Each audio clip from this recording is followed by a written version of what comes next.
nggak mungkin lah saya miskin, saya agen aksesoris kok, saya bilang. Mobil motor apa ada, mau bank di Pontianak berapa jenis bank dan namun BCA Mandiri, saya ada dana kok, nggak mungkin saya bangkrut. Anak saya yang pertama tanya, Pak, saya Buddha loh. Betul, Papa tahu kamu Buddha, kan Papa nggak maksa kamu ke Islam. Nggak ada kan? Ada nggak Papa maksa kamu? Nggak ada sih. Ya udah kamu liatin aja. Jadi orang ini nih, dia buat potongan babi kecil, tipis. 1 keping babi saya makan, saya ambil duit 1 ikat 1 juta. Itu entah berapa miliar loh di meja loh. Saya tutup uangnya, saya kembalikan uangnya. Itu saya mau dilempar aspal yang kaca yang tebal tuh. Kamu nih Cina paling bodoh, Cina paling pokok habis dicaci maki. Saya malu punya keluarga kayak kamu. Dia masih keluarga yang punya 28 PT di Kalimantan Barat. Setetes pun uang haram yang saya bawa pulang ke rumah untuk anak istri saya. Haram juga anak istri saya. Nggak boleh. Itu ajaran guru agama saya, nggak boleh. 1 butir beras yang jadi nasi, yang haram, saya bawa pulang ke rumah. Haram juga anak istri saya nggak mau. Saya mengerjakan segala sesuatu, Allah tidak akan lepas dari kalimat mulut di hati saya.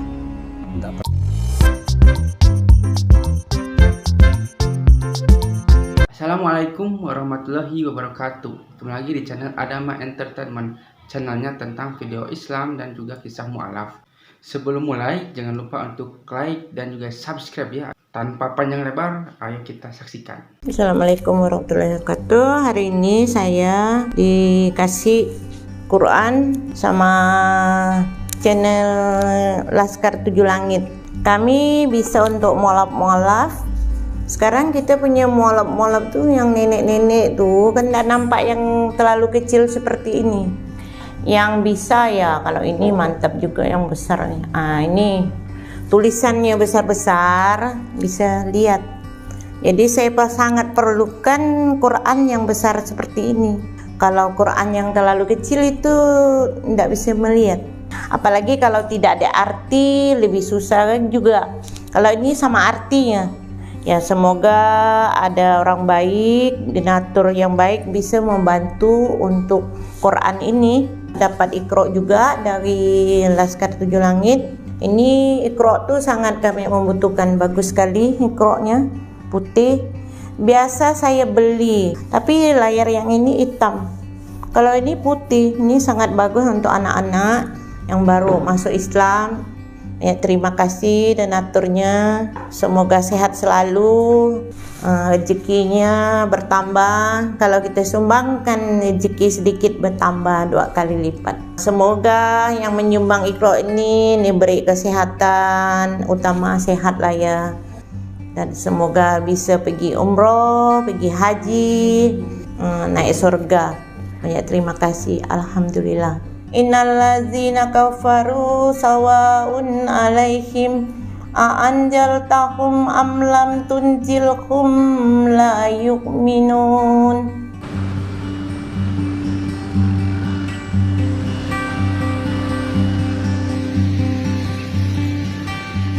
Saya Tionghoa di suku Hakka Pontianak. Hakka kan dua kategori, Singkawang sama Pontianak. Orang tua ibu dari Ketapang, kalau bapak dari Mandor, Pak Bulu gitu. Asal muasal orang tua Buddha. Pas di TK sampai SD saya di Gembala Baik.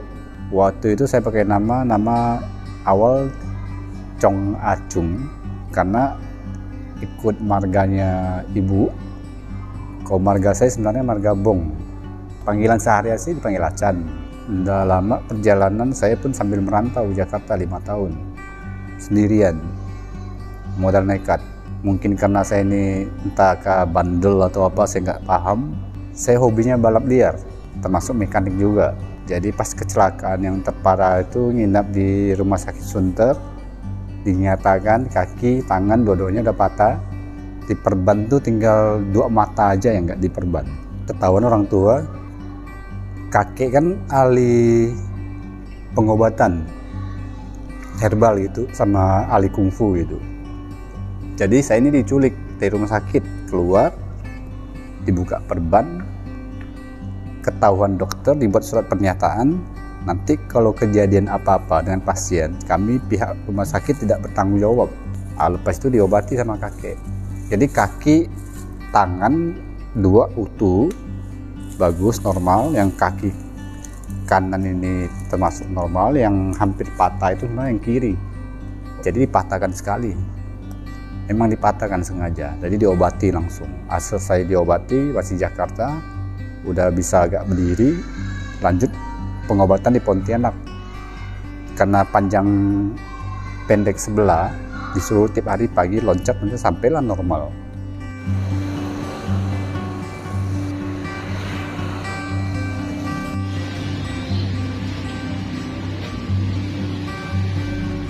Di saat saya mempelajari Islam dapat mimpi, saya sales aksesoris handphone, grosir saya sekalbar sampai Kalteng. Kadang udah mulai naik rezeki saya tuh kan.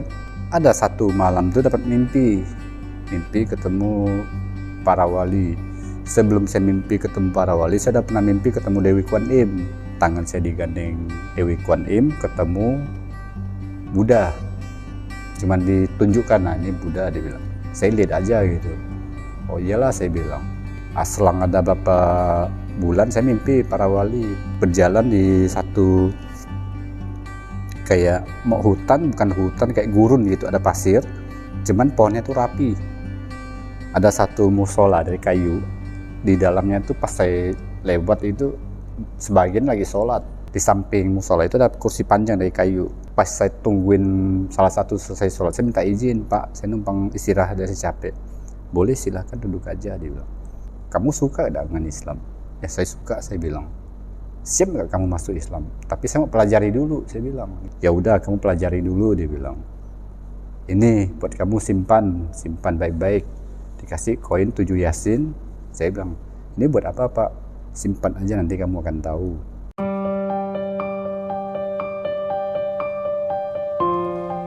Lepas itu saya bangun dari mimpi, sorenya memang ada kenyataan koin itu ada. Itu ada satu orang tua, dia ke rumah, seolah tuh kayak numpang gitu. Mungkin dia menumpang ngobatin seseorang, cuman dia bilang, ini ada titipan buat kamu. Lah, kan saya nggak sakit, tapi memang buat kamu, dia bilang. Bolehlah, saya mau tahu apa itu. Mana tangan kamu, sini, dia bilang. Saya dikasihan gitu, saya cuman memang kosong tangan dia pegang gini, ini saya ambil ya buat kamu, buka, ambil, terima, dia bilang. 2 tangan saya terima, memang itu koin itu yang saya mimpi. Jadi saya simpan tuh cuman letakkan seadanya di rumah udah. Kalau saya keluar kota saya ngajak temen, saya anggap temen, cuman temen saya di mobil aja udah. Temen saya mungkin ada yang muslim, saya ngajak, mereka nggak ada buat. Kebetulan waktu itu yang Chinese saya bawa, ngajak. Bro, ngapain? Nganggur bro, ada kerjaan. Ayo ikut saya. Kamu taunya duduk di mobil, ikut saya. Udah, pas saya turun nyales, kamu jagain mobil aja udah. Cuman gitu aja kerja saya. Iya, kamu tenang aja, saya bayar kok. Jadi singgah, setiap saya keluar kota singgah tuh antara 2. Nasi yang saya makan itu capcay sama nasi ayam yang berunsur babi juga. Mau sampai pemangkat kah, bodok kah, sosok kah, tetap itu yang kami cari. Pas kebetulan sampai di Ngabang, pesan lah. Nah, ada di dekat terminal itu kan ada satu warung itu khusus banyak babi, serba babi itu. Pesan makan, pas teman saya makan 1 sendok masuk, itu perut kayaknya tuh kayak diobok-obok, kayak putar gitu. Saya lari ke WC, langsung muntah, semuanya keluar. Saya keluar lagi, saya liatin, kayaknya nggak cocok saya makan kayak gini nih. Baru 1 sendok masuk, kok muntah. Ya udah, kamu lanjut makan, saya nanti aja saya minum. Selesai itu kami lanjut sosok mau naik ke bodok lagi. Sampai bodok saya pesan lagi nasi, model nasi capcay itu yang ada babinya kan. Masuk lagi 1 sendok, kayak tadi lagi kejadiannya, muntah. Jadi saya bingung, udahlah, kamu pegang badan saya panas enggak, normal ya. Gini aja lah, kita pulang Pontianak, nggak usah nyales lagi, istirahat dulu, badan saya nggak beres. Turunlah kami dari bodok ke arah Sosok, kurang lebih 1 jam. Nggak lama saya terpandang rumah makan Padang 2 Putri. Gini aja bro, ini terakhir saya makan, kalau saya masuk makanan ini kita lanjut nyales. Oke lah, situ saya pesan 1 porsi makan, habis. Dari situ lah saya mulai pelan-pelan pelajari. Udah keliling lah, barang udah habis saya turun Pontianak sampai di rumah tengah malam tidur mimpinya lanjut ketemu para wali, cuman nggak seramai itu, cuman satu orang aja. Jadi gimana hasil penilaian kamu soal Islam? Dia bilang, kamu siap masuk Islam? Boleh, saya bilang. Kamu pikir dulu, siap nggak? Saya siap. Ditanya lagi, kamu siap miskin nggak? Nggak mungkin lah saya miskin. Saya agen aksesoris kok, saya bilang. Mobil motor apa ada. Mau bank di Pontianak berapa jenis bank, Danamon, BCA, Mandiri, saya ada dana kok. Nggak mungkin saya bangkrut.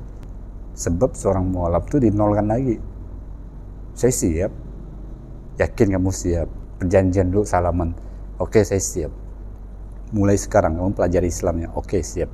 Nggak lama saya salaman. Belum 1 minggu mimpi itu, setengah hari langsung tumbang usaha saya. Anggaplah sampai setengah hari. Asli bangkrut. Segala mobil apa semua habis.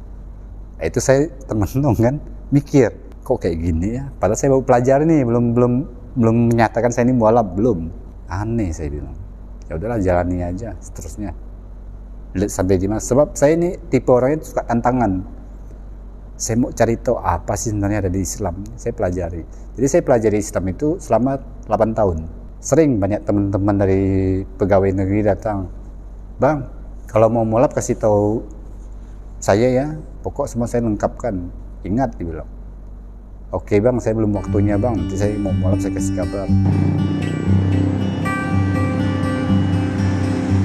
Waktu saya menyatakan saya mau pelajari Islam, waktu saya pulang, saya ketemu istri, saya pesan memang, tolong pisahkan piring, sendok, gelas saya untuk saya pribadi. Lah kok begitu bang? Kira kan suami istri? Bukan begitu, saya mau pelajari Islam. Memang begitu kah Islam? Saya memang begitu, saya bilang. Oh iyalah, dia bilang. Kami jalanilah. Istri pun sesuai omongan saya, dia pisahkan piring, sendok saya gitu. Tapi dengan sendirinya, istri semenjak dapat mimpi, belajar juga. Jadi piring kami berdua dipisahkan memang, untuk kami berdua. Anak-anak kami tidak berani maksa, tidak berani. Pas dekat mau Imlek, tetangga kan orang Chinese juga, dia selalu kalau setiap mau Imlek itu kasih, misal ada sayur-sayur lah, misal babi kecap, apa segala. Dikasih ke istri liatin saya. Itu namanya rezeki, terimalah saya bilang. Walaupun itu babi. Kita cuma berdua aja yang pelajari Islam. Anak-anak kan enggak, saya bilang. Disimpan di meja. Kami tutup pakai tulung saji. Memang udah ada 6 waktu itu anak saya, termasuk Sukma yang masih kecil kan. Itu Sukma masih kecil loh. Nggak lama anak-anak lari keluar, Pak minta duit Pak. Ngapain? Makan Indomie lah. Bentar ya, saya bilang. Saya tanya istri, anak-anak nggak tahu kasih duit ada sayur. Ada bang, diliatin. Tapi anak nggak mau makan. Oh iyalah, belikan mie, kasih mereka makan. Jadi gimana sayurnya? Ya udah, kasih yang tetangga belakang rumah aja. Nggak enak juga kalau rezeki kita buang-buang kayak gitu. Kan sebab tetangga belum tahu bahwa kita nih pelajari Islam. Ya udah, kasih orang yang sebelah belakang rumah yang loya itu kan, diterimanya. Dengan pelan-pelan. Jadi tetangga udah mulai tahu, kamu nggak makan babi lagi gak, Chan? Iya, nggak lagi. Mak, saya bilang, saya panggilan mak kan, karena udah tua. Maaf ya, saya bilang. Nggak apa, dia bilang. Pernah dia nitip saya beli babi hutan, tapi saya masih beli kan.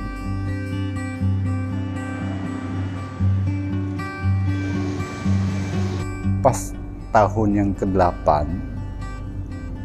kan anak-anak ada 6, yang paling besar laki-laki. Jadi datang satu angkat saya, namanya Jainal, kami panggilnya Bang Jainal. Itu anak guru agama saya, termasuk orang tua angkat saya. Kebetulan yang bawa teks ini saudara angkat juga, Muslim juga. Dia bawa mobil. Assalamualaikum, Bang Adi di mana? Ada di Pontianak. Asing enggak lah. Jadi kami tuh biasa ada ngumpul gitu. Saya kumpulin saudara angkat yang Islam. Saya saling bertanya hal agama gitu kan ya, gimana gitu. Jadi tanya, gimana Bang Chen, udah siap belum? Kayaknya sih udah siap Bang, saya bilang. Ayolah kamu mualaf hari ini. Tapi gimana anak-anak udah siap belum? Saya yakin udah siap Bang, saya bilang. Waktu itu memang kami ke arah Mujahidin Nana masuk mobil. Arahlah ke Mujahidin. Anak saya yang pertama bertanya, "Pak, saya Buddha loh." "Betul, Papa tahu kamu Buddha. Kan Papa enggak maksa." "Enggak maksa kamu ke Islam." "Enggak ada kan? Ada enggak Papa maksa kamu?" "Enggak ada sih." "Ya udah kamu liatin aja, Papa." "Enggak, Papa enggak maksa, tenang aja." Dengan sendiri kami otomatis ke arah mualaf syahadat di hari itu juga. Jadi anak pertama saya enggak pernah sampai detik ini masih Buddha. Anak saya yang pertama sekarang lagi di luar negeri, di Malaysia. Sebab pribadi saya ini keyakinan enggak bisa dipaksa.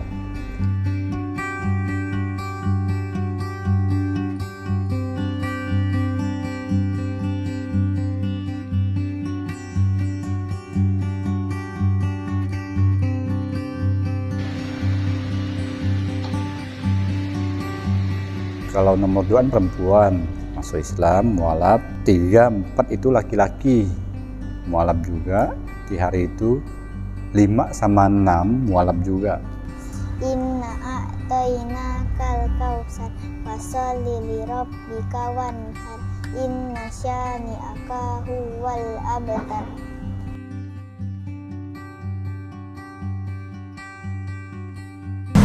Itu pasti tolak. Nah, dibuang. Nggak ada yang sama kita lagi. Nggak ada.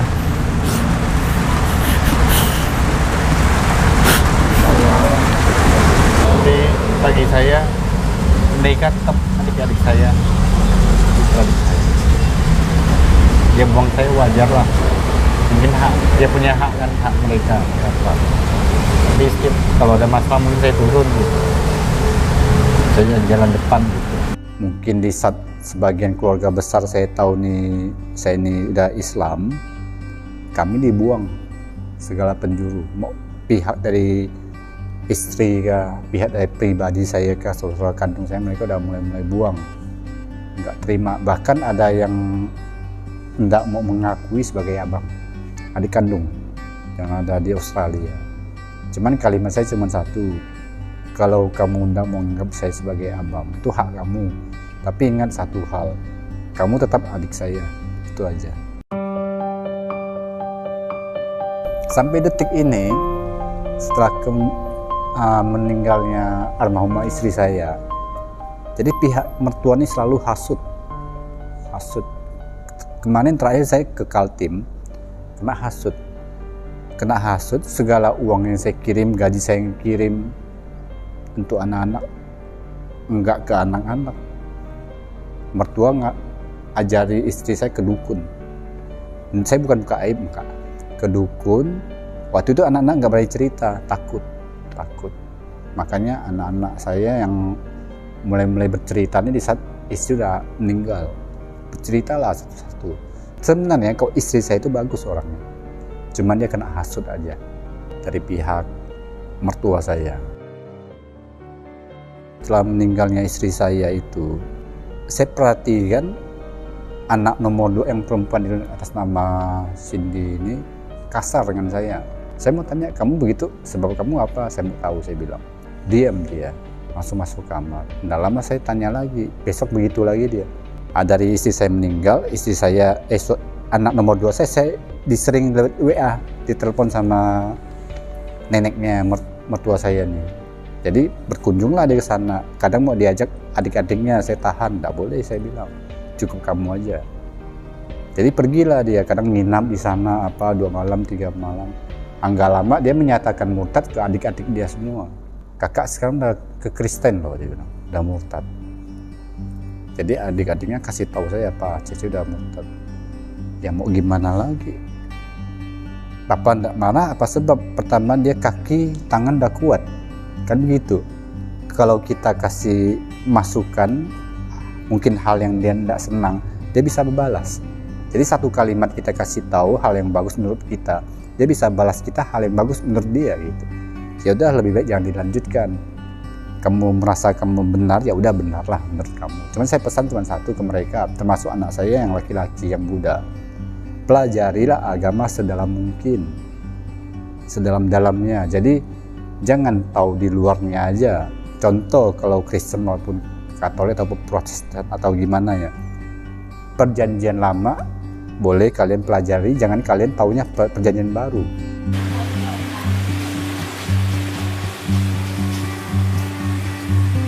Yêu hết đi mà. Yêu hết đi hả? Tôi lọ không à? Mày ơi. Hả? Nâng câu. Con là xe con sao có lihat nhưng mà hả? Có suy hả? Jadi nggak bisa nangkap deh. Satu ibu orang tua ke rumah pengajian di rumah, ngajarin anak-anak. Kadang istri saya ikut pengajian di rumahan. Tidak lama bertemulah dengan Bu Yuli pas beli pisang Cavendish. Ditanyain, kamu Islam kah kok? Ya saya mualaf. Kami di PT apa itu Bu?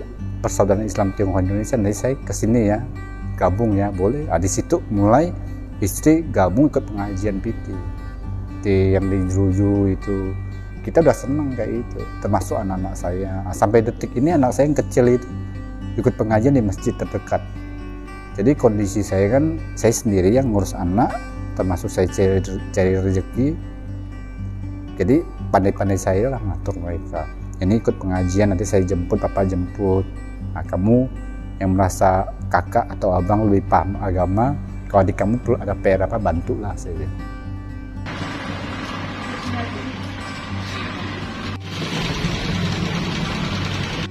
Saya kan mekanik motor.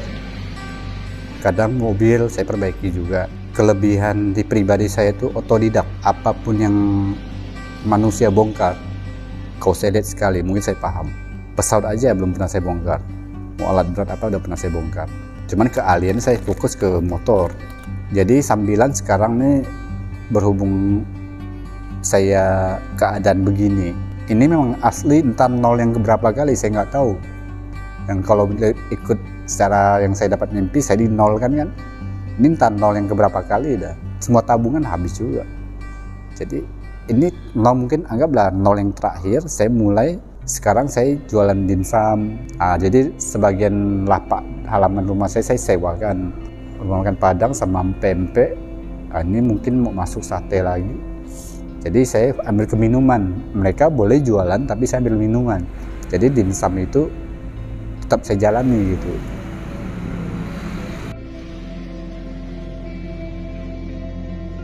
Kalau soal agama, kalau biasa udah maghrib, agama saya kasih masukan ke agama, termasuk Francisca, Sukma, jangan lupa istighfar, sholawat. Kalau ada kejadian gimana, yakin sama Allah. Ada tambahan lagi, kadang mereka udah memahami itu, saya kasih tambahan lagi. Misalnya Anas, Al-Falaq, Al-Ikhlas, jangan lupa setiap hari mau diucap gitu. Kita nggak tahu salah benarnya kita di mana. Intinya kita kerjakan itu aja udah. Saya pernah diletakkan uang berapa koper loh, isi duit semua. Jadi buka koper tuh satu ikat duit 1 juta. Jadi orang ini nih, dia buat potongan babi kecil, tipis. 1 keping babi saya makan, saya ambil duit 1 ikat 1 juta. Itu entah berapa miliar loh di meja. Saya tutup uangnya, saya kembalikan uangnya. Itu saya mau dilempar aspal yang kaca yang tebal loh. Kamu nih Cina paling bodoh, Cina paling pokok habis dikasih mati. Saya malu punya keluarga kayak kamu. Dia masih keluarga yang punya 28 PT di Kalimantan Barat. Coba saya nggak mau sebut namanya. Itu gaji saya ditahan, nggak dibayar loh. Untuk menyakiti saya supaya Islam ini kamu akan sulit.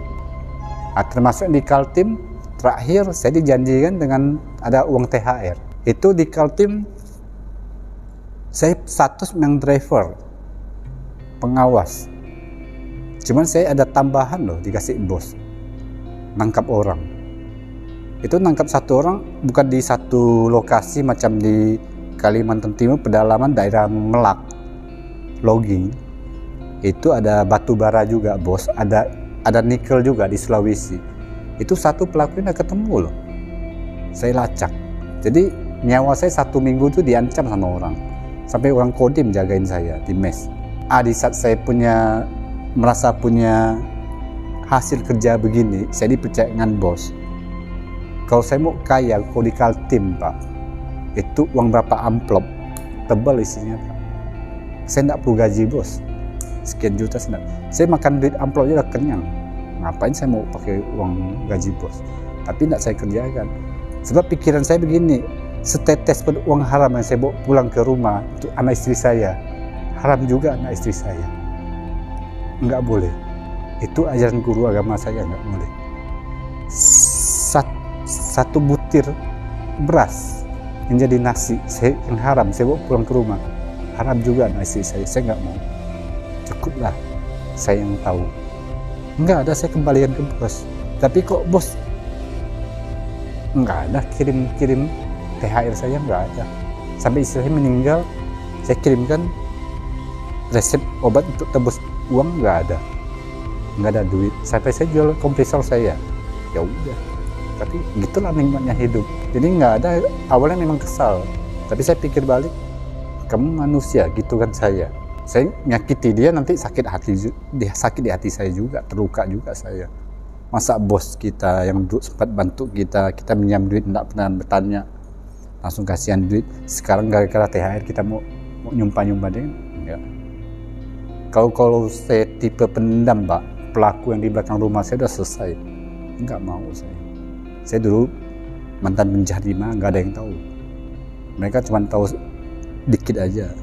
Saya masuk Islam karena saya mulai belajar tobat saya. Dulu saya nggak ada yang sanggup. Kalau saya nggak senangan si A si B, nggak perlu saya turun tangan Pak. Selesai mereka. Cuma saya nggak mau. Saya udah tobat, nggak mau lagi. Nah, ini di saat saya sendiri ngurus anak, jangan anak saya sehelai rambut pun lepas dari badannya. Tolonglah. Kalau bapaknya macam saya mau kalian tampar, silakan. Itu prinsip saya.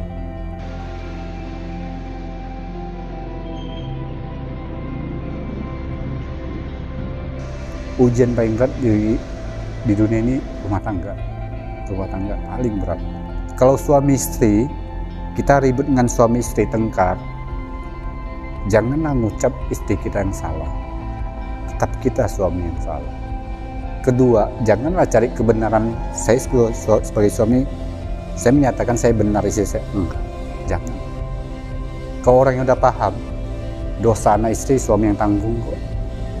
Kalau saya pribadi, termasuk saya ngurus anak-anak saya mengerjakan segala sesuatu, Allah tidak akan lepas dari kalimat mulut di hati saya. Tidak pernah. Ke yang sesama mualaf, janganlah mualaf cuma sekedar KTP. Pelajari betul-betul. Sebab di Al-Quran itu semua sudah ada lengkap.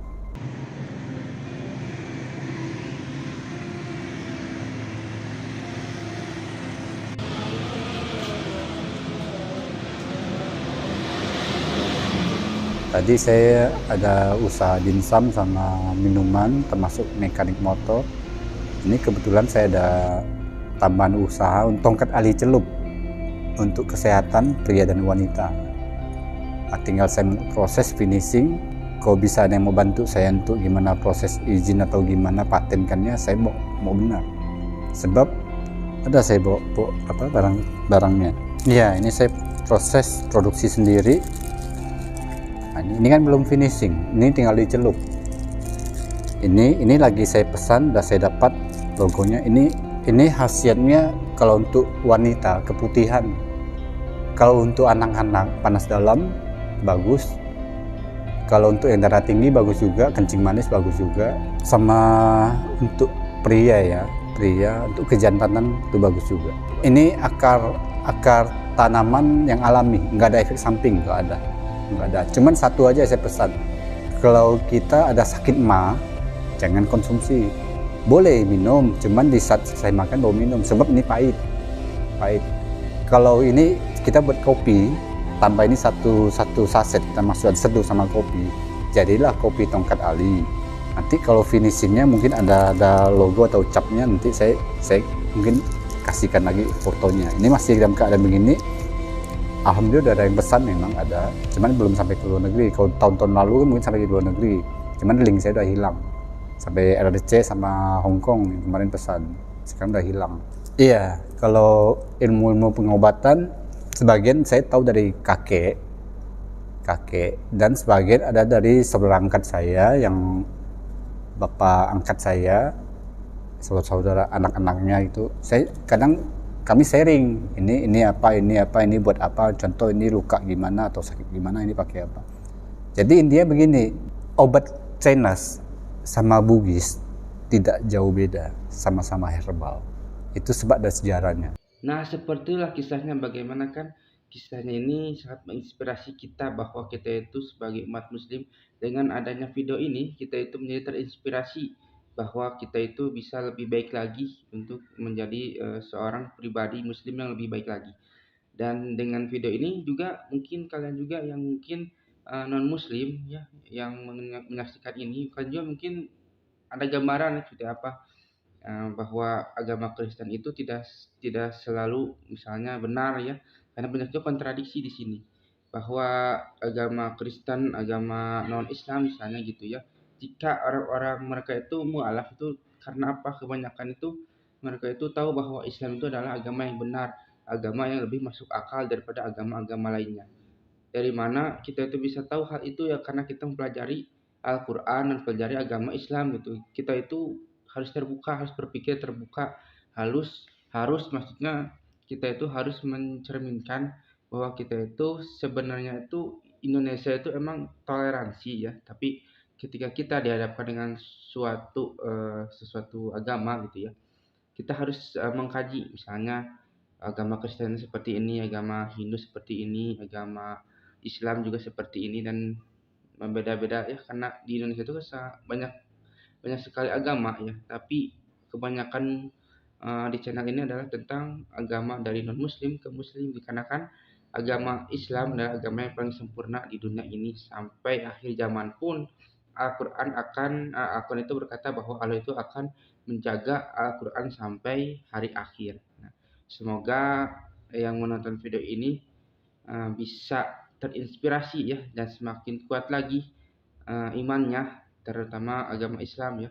Dan jika yang nonton adalah non muslim juga, kalian cobalah untuk berpikiran terbuka dan seperti apakah Islam dan sebagainya. Jangan sampai kita itu banyak kan ada seperti Islamofobia dan sebagainya, tidak suka kerudung, tidak suka pengajian, tidak suka apapun yang padahal kan kita menjalankan agamanya masing-masing. Bagi kalian yang belum subscribe juga ya, silakan itu subscribe dan juga like dan juga komentar ya, agar kita itu bisa bersilaturahmi, agar kita itu, karena di kolom komentar ini ya, di channel ini kebanyakan itu agama muslim dan non muslim itu suka ada ya, dan suka ada yang membalas dan sebagainya. Dan jika kalian suka, jangan lupa untuk like, comment, dan subscribe ya, dan nantikan video saya selanjutnya. Wassalamualaikum warahmatullahi wabarakatuh.